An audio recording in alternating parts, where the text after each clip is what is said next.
After her fiancé dumped her for a socialite, she married the Grand Duke, only to discover he was hiding a deadly secret. Her fiancé traded her for a socialite's fortune. She married the Grand Duke, unaware he was the most dangerous man in the kingdom. Before we get deep into the story, please let me know in the comments where you are watching from. Hit subscribe if you are hooked in and ready to enjoy the story, because tomorrow I have another beautiful story to share with you and I don't want you to miss it for anything. Now let's get into the story. The music shouldn't have been so beautiful. But inside the Grand Autumn Ballroom, every note of the orchestra felt like a blade as Evelyn Gaier stood behind the white marble column and watched the moment she had been waiting for turn into the moment that destroyed her. She had arrived early, dressed carefully. The ivory lace gown had taken 3 weeks to commission. She had told herself it was for the engagement announcement. Now, watching from the shadows of the colonnade, she understood she had dressed for a funeral, her own. Her fiancé stood at the center of the ballroom floor. And beside him, radiant in champagne silk and dripping in inherited diamonds, was Celeste Vane. He raised his glass. The room fell quiet. "It is my great honor," he said, his voice carrying easily over the polished crowd, "to announce my betrothal to Miss Celeste Vane, heiress to the Vane estate and the most exquisite woman in this kingdom." The applause was immediate, thunderous, delighted. Evelyn did not move. 3 years. 3 years of quietly editing his speeches, coaching his manners before royal audiences, smoothing over his social failures with careful words and careful smiles. 3 years of being the woman behind the man, and now there was another woman standing beside him, and Evelyn had been erased so cleanly it was as though she had never existed at all. She heard Celeste laugh, bright, crystalline, victorious, and something in Evelyn's chest turned to stone. She would not cry. Not here. Not in front of every aristocrat in the kingdom. She turned from the column and walked. Fast. Toward the corridor. Toward air. Toward anywhere that was not this gilded, glittering room where she had just been unmade. She did not see the man until she collided with him. Strong hands caught her by both arms before she could fall, a grip that was precise and immediate, like someone accustomed to steadying things in chaos. She looked up. Tall. Severe. Dark hair silvering at the temples. A military dress uniform. Deep navy. Gold epaulets. Medals pinned in exact rows across a broad chest, each one earned rather than inherited. His jaw was sharp. His expression was unreadable. But his eyes, gray and still as winter water, were looking at her with an attention that felt dangerously close to understanding. The party roared behind her. He had not even glanced toward it. "You're leaving," he said. His voice was low, controlled, the kind of voice that gave orders in burning buildings and expected them followed. It was not a question. "That is generally what walking away means," Evelyn said, because 3 years of careful social diplomacy had apparently just dissolved. Something shifted at the corner of his mouth. Not quite a smile. More like the recognition of one. Gilland Powers. He did not release her arms immediately, as if he was still calculating whether she was stable enough to stand. Grand Duke of the Northern Reach. She knew the name. Everyone knew the name. Whispered at court like a warning. Decorated. Feared. Rumored to be cursed, cold, and responsible for things no one said aloud in polite company.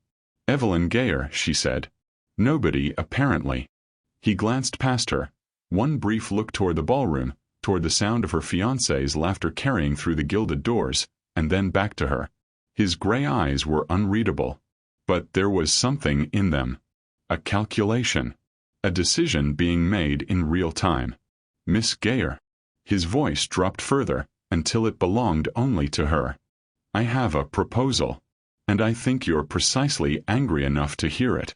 Evelyn looked at this stranger, this cold, decorated, dangerous stranger, and felt the first solid thing she had felt all evening. She lifted her chin. "Then talk." The ballroom had gone quiet in the way that only happened when something truly scandalous had occurred. That breathless, collective pause before society decided how to react. Evelyn was still standing at the corridor's edge. She had not moved. She was not entirely certain she could. From across the gleaming floor, her fiancé, Her former fiancé, she corrected herself because she was nothing if not precise, was accepting congratulations with the easy warmth of a man who had never once lost sleep over a difficult decision. Celeste Vane stood beside him, one gloved hand resting on his arm, her smile the kind that had been practiced in mirrors since childhood. She was luminous. She was triumphant. She was, Evelyn noted with the detached clarity of someone in mild shock, wearing a ring that had been purchased recently. The stone was too bright. No patina of expectation on it whatsoever. He had been planning this for some time. The whispers began to move through the room like water finding cracks, and Evelyn understood with cold precision that they were about her. She could feel the eyes, the tilted heads, the champagne glasses raised to lips to hide the murmured commentary. Poor thing. Did she know? She must have known. Women always know.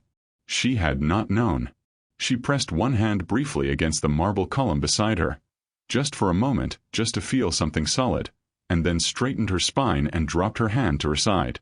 She would not be a story people told at parties. She refused it. But the room was watching, and there was nowhere to walk that was not directly through the center of their attention, their pity, their poorly concealed delight at someone else's humiliation. The orchestra had resumed playing, uncertain, filling the silence with something bright and inappropriate. Then the crowd shifted. Grand Duke Gilland Powers moved through the ballroom the way men of real authority always moved, without announcement, without performance, simply with the absolute certainty that space would be made. And it was. Guests stepped aside without seeming to choose to. Conversations paused. Even Celeste Vane's radiant expression flickered, just briefly as the Duke crossed the floor. He stopped beside Evelyn. He did not look at the crowd. He did not acknowledge her fiancé, or the ring, or the applause still faintly echoing in the gilded rafters. He looked only at her, that same gray, measuring gaze from the corridor, steady as a compass needle finding north. And then, in full view of every aristocrat in the kingdom, he offered her his arm. The gesture was simple, unhurried, utterly deliberate. Evelyn looked at his arm. She looked at his face. She thought about 3 years, and a red pen, and a man who had signed without hesitation. She placed her hand in the crook of the Duke's elbow. The whispers erupted into something considerably louder. Neither of them paid the slightest attention. The carriage that carried them away from the ballroom was black, unmarked, and moved through the city streets with the quiet efficiency of something that did not wish to be followed. Evelyn sat across from Gilland Powers and said nothing. Neither did he. The only sound was the rhythm of hooves on cobblestone and the distant fade of the orchestra they had left behind. She watched the lamplit streets scroll past the window and concentrated on keeping her breathing even, because the alternative was thinking about what she had just done. Taken the arm of a stranger in front of the entire court and walked out of her own life without a backward glance. She was not certain whether it was the bravest thing she had ever done or the most catastrophic. At midnight precisely, they arrived at a townhouse she did not recognize. Inside, a single lamp burned on a desk in a dark-paneled study. Gilland moved to the desk with the economy of a man who had already decided everything, and placed a document before her. Crisp paper. Dense ink. Several pages, bound with a black ribbon. A marriage contract, he said, without preamble. Evelyn looked at it. Then at him. We met 2 hours ago. Yes. He clasped his hands behind his back. I require a duchess. Publicly, immediately, and without complication. You require a position that makes tonight's events irrelevant rather than defining. This document addresses both needs. She reached for the contract and read it. She was thorough. She always was. He waited without impatience, which she noted. Most men fidgeted when women took their time reading things. The terms were precise. She would assume the title of Duchess of the Northern Reach. She would appear at court functions as required. She would maintain the dignity of the Powers name. She would ask no questions about his work, his absences, or the nature of the rumors surrounding him. That last clause she read 3 times. You'll have financial independence, full use of the estate, and the protection of my name, Gilland said, when she finally set the pages down. In exchange, I ask only for your discretion. And my silence. They are the same thing. Evelyn looked at him steadily. He looked back with those winter-gray eyes that gave away precisely nothing. She thought about the clause again. About the specific, deliberate language of it. Men who had nothing to hide did not write paragraphs about what their wives were forbidden to notice. But she also thought about Celeste Vane's ring. About applause rolling through a gilded ballroom like a verdict. She picked up the pen. She signed. Gilland took the contract without expression, blotted the ink, and set it in the desk drawer with the careful finality of a man closing a chapter. "Get some rest, Miss Gaier. We marry at 9. "It's Evelyn," she said, already moving toward the door. She paused with her hand on the frame and looked back at him over her shoulder. "And for the record, I am exceptionally bad at not asking questions." Something moved behind his eyes. Not quite alarm. Not quite amusement. She did not wait to determine which.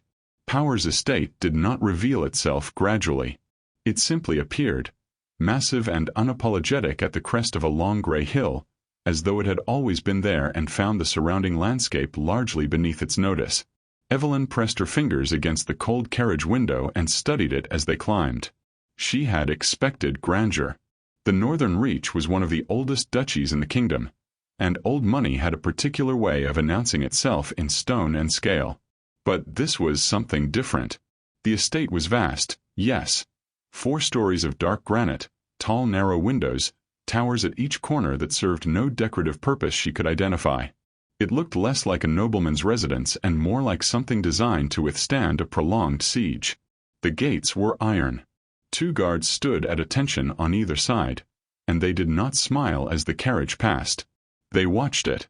There was a distinction, Evelyn was learning, between men who stood guard and men who observed. These were the latter. Inside, the estate was immaculate and almost entirely silent. A housekeeper named Mrs. Corrin showed her to her rooms with efficient courtesy and very few words. The chambers were well appointed. Good furniture, fresh linens, a fire already burning, but the windows faced inward toward a courtyard rather than outward toward the grounds. She filed that detail away without knowing yet what to do with it. Gilland was absent for the remainder of the day. A note arrived at 4 o'clock informing her that he had business in the East Wing and would join her for dinner at 7. The note was signed with his initial only. The handwriting was precise to the point of severity, each letter exactly formed, no flourish, no warmth. She explored what she was permitted to explore. The main hall. The library, well stocked, she was pleased to find, though several shelves were locked behind glass she could not open. The east corridor, which she discovered was staffed by guards who appeared at the far end with a polite but immovable certainty the moment she turned that direction. "The Duke's private wing, Your Grace," one of them said before she had asked a single question. She smiled pleasantly and retreated. At dinner, Gilland was courteous, attentive in the minimal way of someone performing a social function correctly, and entirely unreachable. He asked about her comfort. She said it was fine. He discussed the estate's history in the brief, clipped manner of a man who had memorized facts rather than lived them. She watched him the way she used to watch difficult men at court, cataloging the gaps between what was said and what was meant. The gaps, she noted, were considerable. He was not cold. Cold implied the absence of something. Gilland Powers was controlled, which was an entirely different matter. It meant there was something present that required the control. She finished her wine and decided she would find out what it was. He left on the 3rd day. A diplomatic errand, Mrs. Corrin said, with the practiced neutrality of a woman who had delivered that particular explanation many times before. 2 days, perhaps 3. The Duke sent his regards and asked that Evelyn make herself comfortable. Evelyn smiled, thanked her, and waited exactly 4 hours before she began looking in earnest. She had already identified the anomaly on her second morning, a section of the library's east wall where the paneling sat fractionally proud of its frame, a gap so slight it would have been invisible to anyone not specifically looking for things that didn't fit. She had been looking for things that didn't fit since she arrived. The mechanism was behind a false-book spine. She found it by working methodically along the shelf, pressing each spine in turn with the patience of someone who understood that most secrets were not dramatic. They were simply persistent. The panel swung inward. The staircase beyond was narrow and unlit. She took the lamp from the reading table, held it before her, and descended. The room at the bottom stopped her breath. It was large, far larger than the footprint above should have allowed, which meant it extended beneath the courtyard. The walls were covered entirely in maps. Not decorative maps, not the kind that hung in studies to suggest a cultured interest in geography. These were working maps, dense with annotation, strung with red thread that connected points across the kingdom in patterns that suggested relationships rather than distances. Pinned beside them were documents, correspondence, transcribed conversations with dates and locations noted in that same severe handwriting she recognized from her dinner notes. She moved closer, lifting the lamp. The threads converged on 5 points. 5 locations. 5 names, written in red at each terminus, circled and connected and circled again. She did not recognize all of them. But 2 she did. Men she had seen at court, men of significant title and significant influence, men who had dined with kings. On the central desk lay a dossier, thick and bound in black. The royal seal was pressed into the cover in dark wax. Beneath it, stamped in red block letters that left no room for ambiguity. Classified, eyes of the Duke only. She opened it. She read for a long time, standing perfectly still in the lamplight while somewhere above her the estate moved through its quiet routines. When she finally set the dossier down, her hands were steady, because she had decided before she touched it that whatever she found, she would not flinch. Gilland Powers was not a disgraced soldier. He was not a reclusive nobleman with a difficult reputation and a preference for silence. He was the sole living witness to the arranged murder of the king's brother, and he had spent 3 years building an irrefutable case against the men who ordered it. And those men, the dossier made quietly clear, were still looking for him. Evelyn set the lamp down on the desk. She pulled out the chair. She sat, folded her hands, and stared at the red threads connecting 5 names across the kingdom. She had married into the center of something that could get them both killed. Somehow, that felt considerably more manageable than another evening of careful dinner conversation. He returned on Wednesday. A day early. Evelyn was in the library when she heard the carriage on the gravel. She did not move from her chair. She had selected a book, something botanical, entirely unconvincing as casual reading, and she opened it to a middle page and waited. Gilland appeared in the doorway still wearing his traveling coat, dark and road-dusted, his hair slightly disordered by wind. He looked at her, then at the book, then back at her with those gray eyes that missed. She was learning absolutely nothing. "You went downstairs," he said.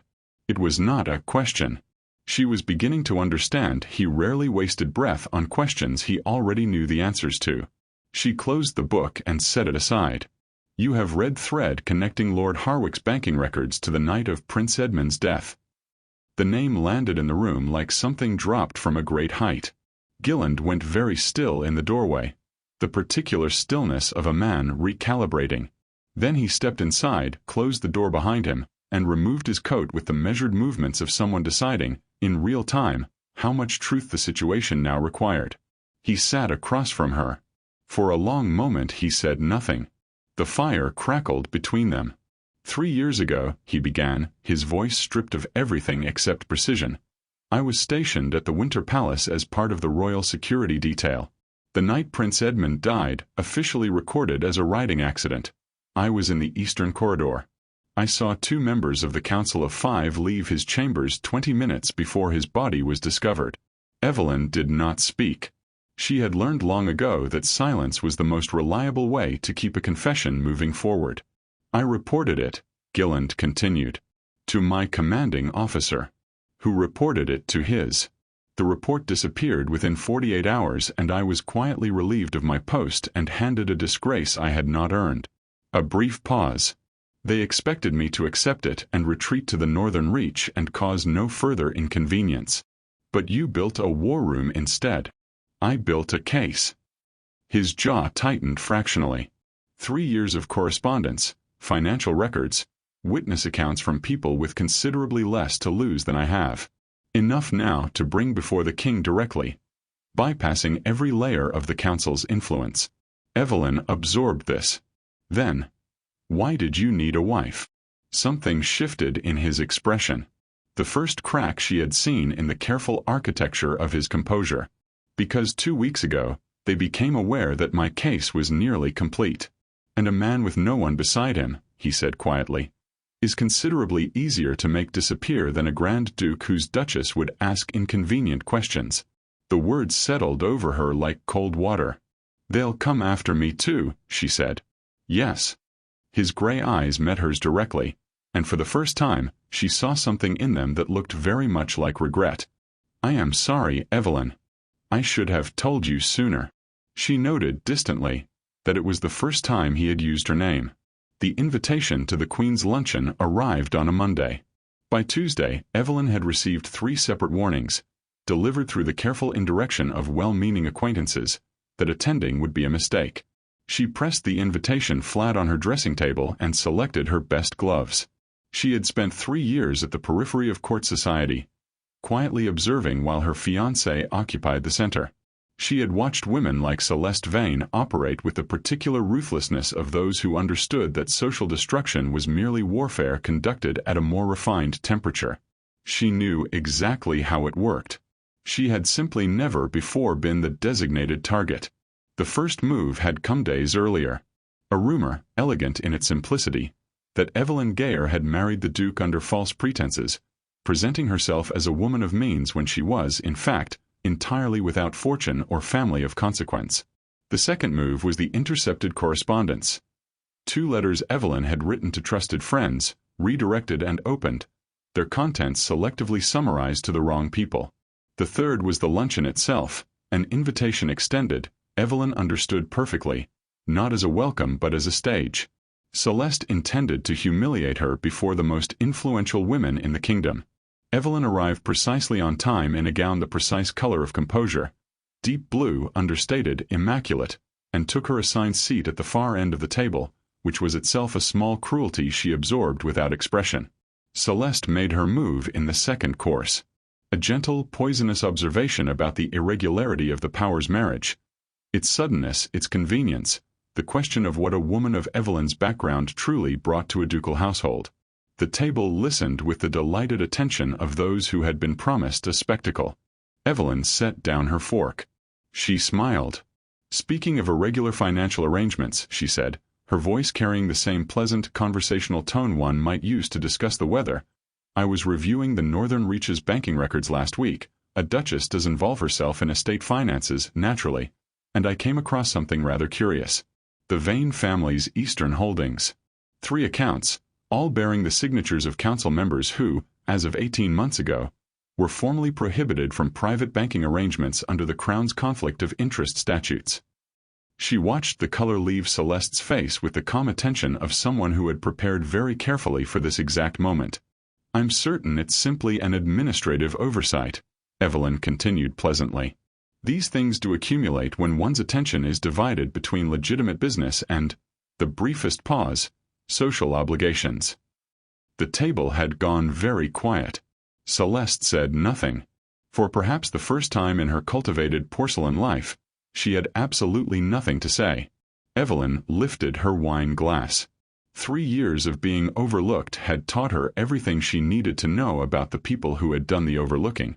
She had simply been waiting for the correct moment to demonstrate it. The luncheon concluded shortly afterward. She did not receive any further warnings. The winter investiture was 36 hours away when Evelyn noticed the wine. It was not the wine itself, a perfectly unremarkable bottle of Carthian red, delivered that afternoon with a note bearing the cellarmaster's seal. It was the seal. She had spent enough time in the war room by now to have memorized the handwriting of 17 different correspondents, the wax color of 9 noble houses, and the precise formation of every legitimate stamp used in Powers estate correspondence. The cellarmaster pressed his seal at a slight leftward tilt. Always. Without exception. This one was perfectly straight.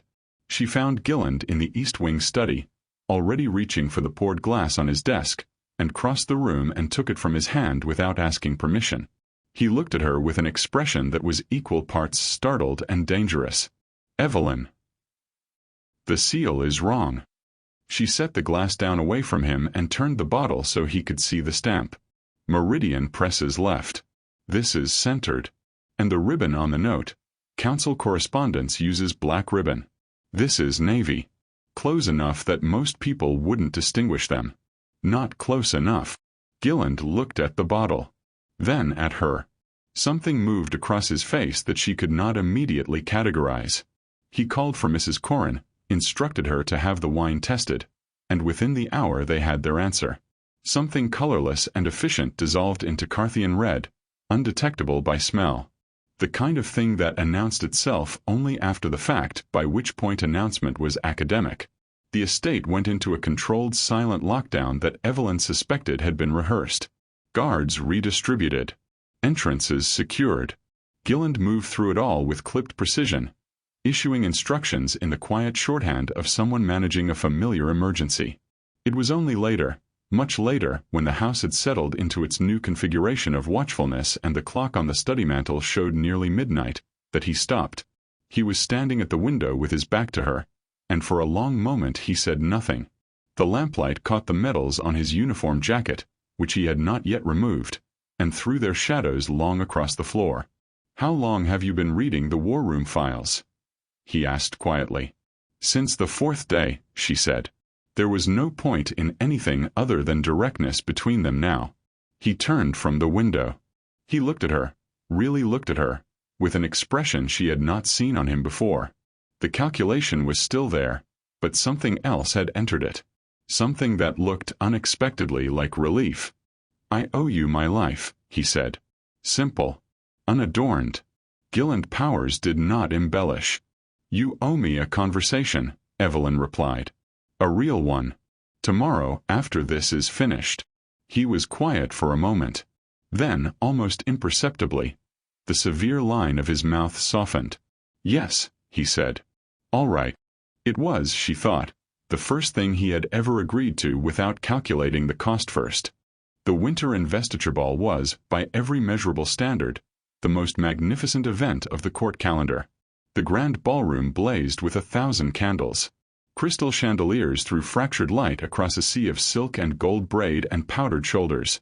Every noble family of consequence was present, their titles and inheritances worn visibly, like armor.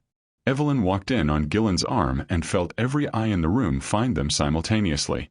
She had dressed with intention. Deep crimson, the color of something that could not be ignored, with her dark hair pinned beneath a tiara that bore the Powers crest. Beside her, Gilland was immaculate in full military dress, every medal in its correct position, his bearing so precisely formal it read, to those who understood such things, as a declaration rather than a courtesy. They had agreed on the plan in the early hours of that morning. Quietly. Over cold tea and the contents of the war room spread across the study floor between them. No intermediaries. No petitions filed through the correct channels where the council's influence would intercept them. Directly to the king. Publicly. In front of witnesses too numerous and too prominent to be subsequently managed. It was, Gilland had observed, either the most effective strategy available or a spectacular way to die. Evelyn had pointed out that the distinction would depend entirely on their timing. They found the king in the 3rd hour of the evening, when the wine had been flowing long enough to loosen the room's formality but not long enough to blur its attention. He was standing with his senior chamberlain near the east colonnade, accessible, which was what they needed. Evelyn stepped forward and presented the dossier. She spoke for 4 minutes. Precisely, clearly, without embellishment, citing documents by date and seal and the names of the men whose signatures appeared on orders they had believed would never see daylight. She had rehearsed it until the words felt like mathematics. Irrefutable, sequential, cold. The king did not speak until she had finished. His expression moved through several configurations she did not try to interpret. Then he took the dossier from her hands and read the first 3 pages where she had indicated, and the color left his face in a way that confirmed everything. The arrests were quiet but absolute. For members of the Council of 5 were escorted from the ballroom within the hour by royal guards who had appeared, Evelyn noted, with a speed suggesting the king had standing contingencies for precisely this eventuality. The 5th member had apparently anticipated the evening's trajectory and was found, later, attempting to leave the city. Her former fiancé was located near the champagne table. His connection to the council, 3 years of financial facilitation, documented in the dossier's final section, was read aloud by the king's chamberlain before the assembled court. His titles were suspended pending formal investigation. He stood very still while it happened, and did not look at Evelyn once. She did not look at him either. There was nothing there worth the attention. Gilland's hand found hers in the crowd, brief, deliberate, warm through their gloves, and she understood it as the only acknowledgement either of them needed. They had won. And the kingdom, whether it wished to or not, would now have to reckon with what came next. The document arrived on her breakfast tray 3 weeks after the investiture ball, tucked beneath the morning correspondence with the unassuming placement of something that was, in fact, anything but. Evelyn recognized the black ribbon immediately. She set down her tea and unfolded it. 1 page. She had been expecting this. The original contract had carried a 90-day clause, a quiet exit built into its architecture for the benefit of both parties. She had been aware of its approaching expiration the way one is aware of weather changing. A pressure in the air. An alteration in the quality of the silence between them. But this was not the original contract. It was a single page, handwritten in Gilland's precise and unornamented script. No numbered clauses. No formal whereas or conditions or mutual obligations outlined in careful legal language. No paragraph prohibiting questions she had never stopped asking anyway. Just 2 lines. I would like to continue. Not as a matter of contract but as a matter of choice. If you are willing. And below it, his signature. Already given. Quietly. Without negotiation or strategy or the careful calculation she had come to recognize as his primary mode of self-protection. Just his name, offered without armor. Evelyn sat with it for a long time. She thought about the corridor outside the ballroom where they had first collided. Her in ruins, him in medals, neither of them knowing what they were stepping into. She thought about a war room full of red thread and the weight of 3 years of solitary, dangerous purpose. She thought about cold tea and floor-spread maps and the exact moment she had taken a glass of poisoned wine from his hand and watched something shift permanently in his gray eyes.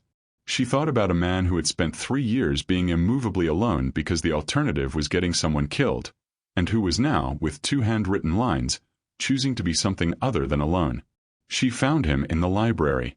He was standing at the window with his back to her, which was, she had learned, his particular posture for concealed apprehension. The morning light came through the glass and caught the silver at his temples and the careful set of his shoulders, and she thought that she knew this man. His silences and his precision and the specific quality of his rare, reluctant warmth, better than she had ever known anyone. She crossed the room and sat at the desk. She picked up the pen. She signed her name beside his with steady hands. And then, for the first time, fully and without reservation, she smiled. He turned from the window. He looked at her signature beside his on the page, and something in his face opened in a way she had only glimpsed before in careful fragments. He offered her his hand. She took it. Outside, the kingdom was in the slow, complicated process of becoming something better than it had been.